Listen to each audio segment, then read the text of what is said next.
The saint you need to know, St. Peter Claver, baptizing over 300,000 enslaved individuals.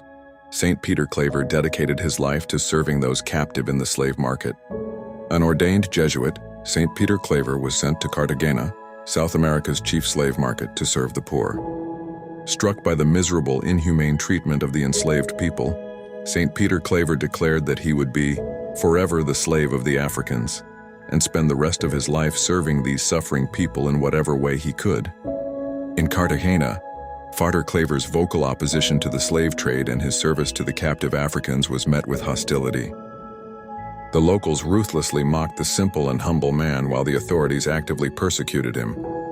Yet despite the great danger in doing so, Father Claver deeply desired to treat the enslaved people with the dignity they deserved as the beloved sons and daughters of our Lord. So, every morning, Father Claver would make his way through the crowded streets of Cartagena and board the slave traders' ships, where he served those who were forced to wait to be priced and sold. Peter Claver, in the midst of the terrible suffering of these men and women, as they were objectified and stripped of their humanity, Father Claver reminded the enslaved of their inherent and irremovable dignity. Accompanied by translators, Father Claver would speak to these individuals in their native language so that they could be heard and understood.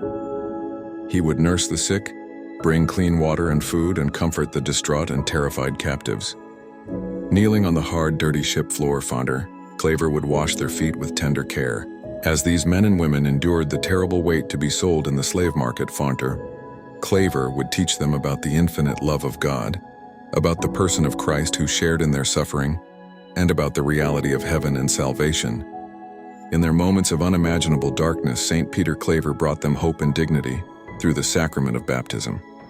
Although they suffered as slaves in this life, St. Peter Claver helped over 300,000 enslaved Africans be reborn into the freedom of Christ through baptism. We are all called to serve just as St. Peter Claver did. One of the most powerful and most accessible ways we can serve others is through prayer. Spending a full hour before the Blessed Sacrament might feel intimidating, but it is also one of the greatest gifts we can offer.